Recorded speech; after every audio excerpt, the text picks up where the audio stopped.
This story begins not with a self-help guru, but with a scientist, a cartographer of human emotions named Brené Brown. She was a research professor at the University of Houston, a fifth-generation Texan raised in a culture where the motto, "pull yourself up by your bootstraps," was not just advice, but a way of life.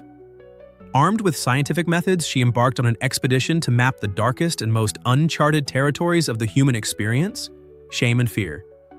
Her initial goal was characteristically Texan, straightforward and ambitious. She aimed to measure, understand, and ultimately conquer these feelings.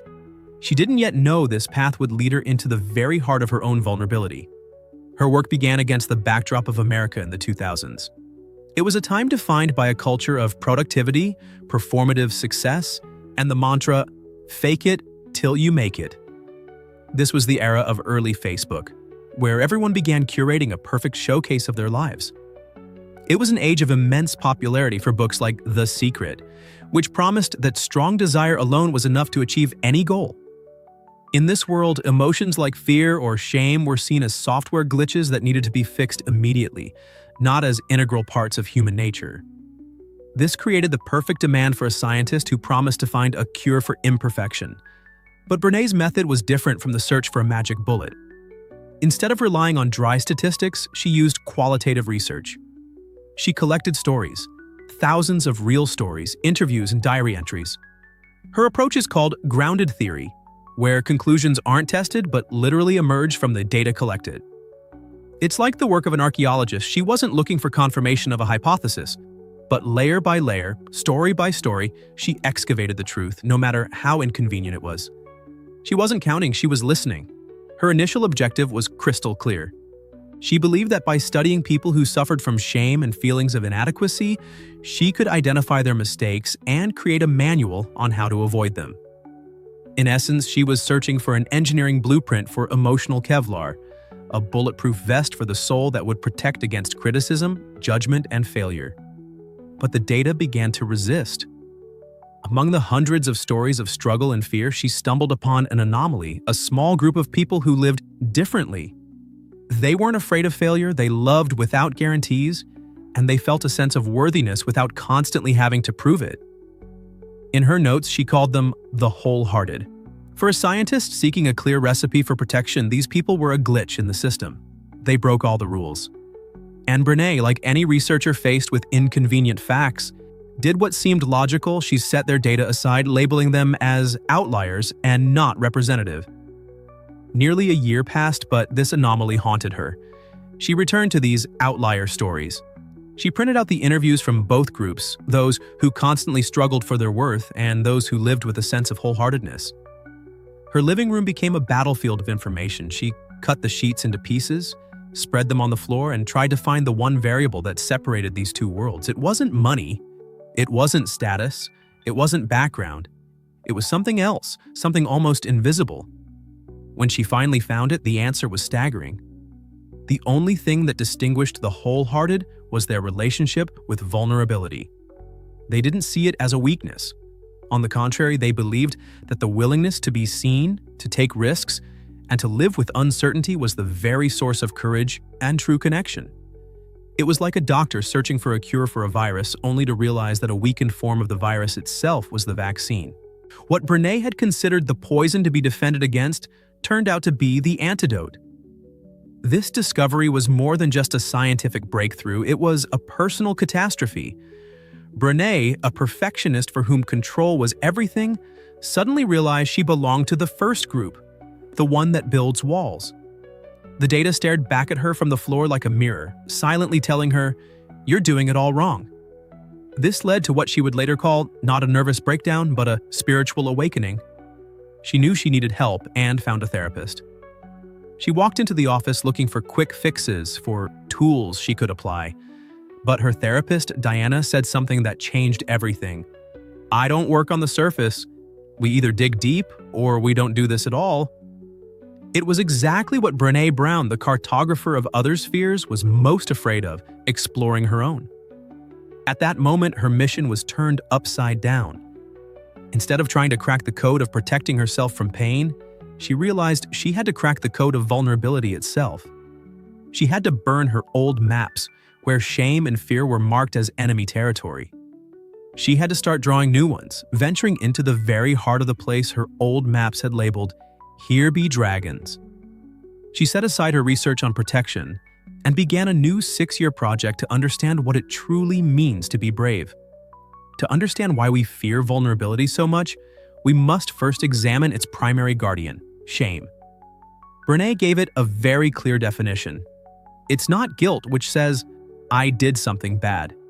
It's the deep, paralyzing feeling that whispers, "I am bad."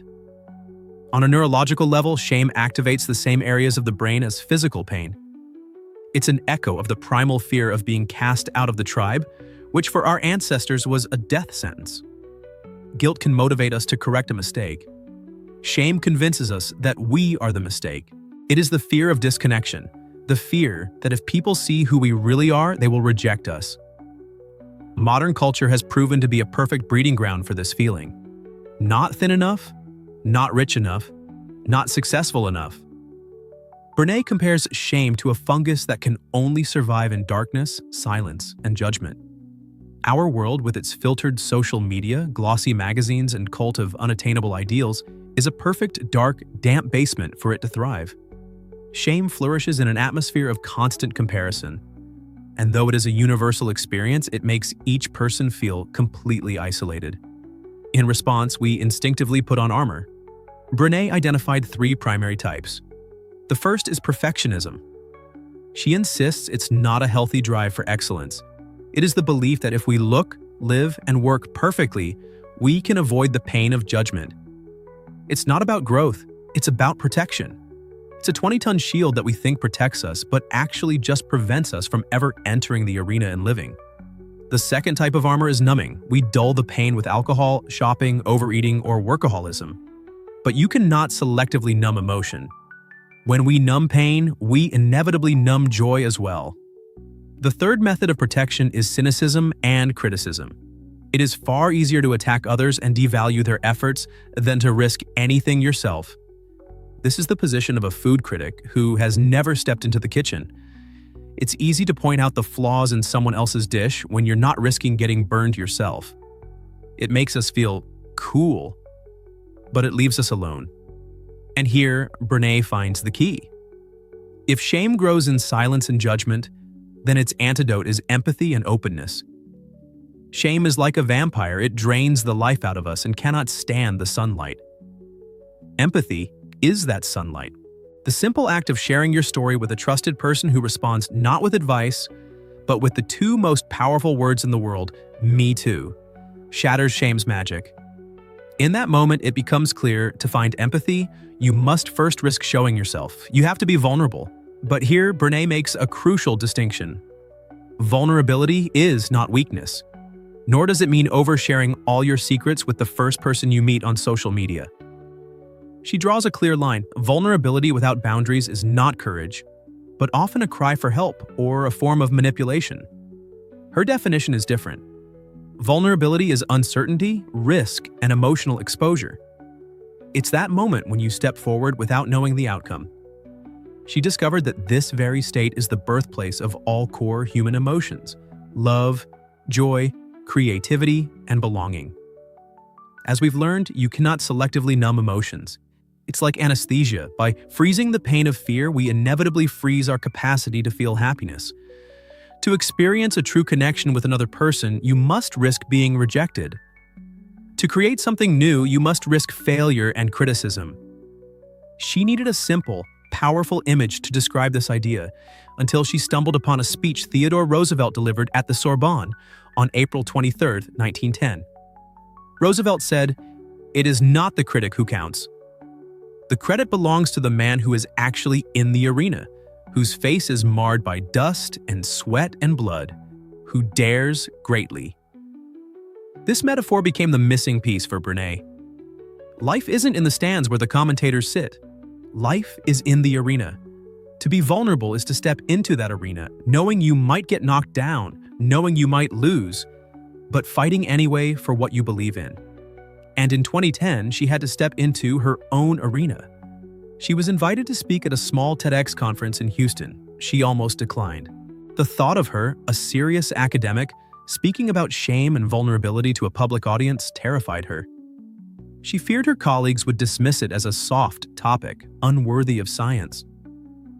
After the talk, she experienced what she calls a vulnerability hangover, an acute feeling of regret and fear. Why did I do that? But it was this very act of entering the arena that transformed her from a university professor into a global phenomenon, proving her own theory through her own experience. True courage, as Brené discovered, is not the absence of fear. It is stepping into the arena despite it. The arena metaphor teaches us to ask the most important question: whose opinion truly matters to me? The opinion of anonymous critics in the stands who have never risked anything themselves? Or the opinion of those standing beside me covered in dust and blood, who know what it's like to fall and get back up? It's that difficult conversation with your boss, the declaration of love, the apology to your own child. These are the moments when we are truly living, not just watching life from the sidelines. But what does this look like in practice, beyond the theory? In the business world, where projecting impenetrable confidence is the norm, a vulnerable leader seems like an oxymoron. But Brené shows that the opposite is true. A vulnerable leader isn't someone who has all the answers, but someone who is willing to say, I don't know, but let's figure it out together. In her work with Pixar, she often used their brain trust concept as an example. These are meetings where directors show their films at the earliest, rawest stages, voluntarily opening themselves up to a barrage of harsh but constructive criticism from their peers. It's an act of incredible vulnerability that allows them to turn sketches into masterpieces, creating a culture where people aren't afraid to take risks and propose bold ideas. From the boardroom, this idea extends to the playroom. How do we raise children who are not afraid of failure? Not by teaching them to be perfect, but by modeling that it's okay to make mistakes. Instead of commanding, "Don't cry," we say, "I see you're hurting. Tell me about it." Instead of trying to fix their feelings immediately, we just sit with them in their discomfort. This is how we raise wholehearted children, who know they are worthy of love not for their achievements, but simply because they exist. This same courage to show imperfection turns out to be the fuel for creativity. No great book, painting, or song was ever created without the risk of being misunderstood. Perfectionism, which we often mistake for a commitment to quality, is actually paralyzing. It is the fear of releasing a draft into the world, demanding a finished masterpiece from the very start. It's like a sculptor who is afraid to touch the marble until they can see the perfect David in their mind. True creativity requires the courage to make that first rough chip. But perhaps the most important battleground for vulnerability is our intimate relationships. Trust, as Brené discovered, is not built on one grand, heroic act. It's the slow, almost imperceptible filling of a marble jar. This metaphor came from her daughter's story. In her classroom, there was a jar, and for every kind act, the teacher added a glass marble. Trust works the same way. Every time we risk sharing something personal and are met with empathy instead of judgment, another marble is dropped into the jar of our relationship. And what happens when we choose armor time and time again? Life becomes what Brené calls a perpetual chase for worthiness. The armor that was meant to protect us becomes a prison. It isolates us. It's safe inside, but you can't feel the warmth of a hug or the light of the sun. Relationships become superficial, work turns into a routine devoid of risk and growth, and life becomes a constant state of anxiety about what other people will think. The price of this perceived safety is life itself in all its fullness. Ultimately, Brené Brown's journey led her from attempting to create a foolproof life plan to understanding that true strength lies in the ability to let go of that plan. She realized that courage is not a character trait, but a practice. It's a muscle that must be trained every day. Living wholeheartedly is not a destination, but a conscious daily choice. It is choosing courage over comfort, vulnerability over armor. And here we arrive at the central paradox of her work. We are desperately afraid of the pain of failure and judgment. Yet it is the very attempt to avoid this pain that robs us of what we seek most: love, joy, and a sense of belonging. Simply put, we put armor around our hearts so they won't get broken. But a hardened armor can neither be broken nor can it receive love. The key to a full life lies not in bypassing our vulnerability, but in walking straight through it. What if we stopped waiting until we were perfect or bulletproof and just started living right now? What if the very thing you are most afraid to show others is what will help them feel connected to you? What if we saw our imperfections not as flaws to be hidden, but as the greatest source of human connection? Because the arena isn't always a grand stage. Sometimes the arena is the kitchen table where you say, "I'm sorry." It's the phone call to say, "I love you." It's the send button on your first story or business plan. This story, in the end, is not about one scientist from Texas. It is a story about every one of us. Because vulnerability is the universal language of courage spoken by all of humanity.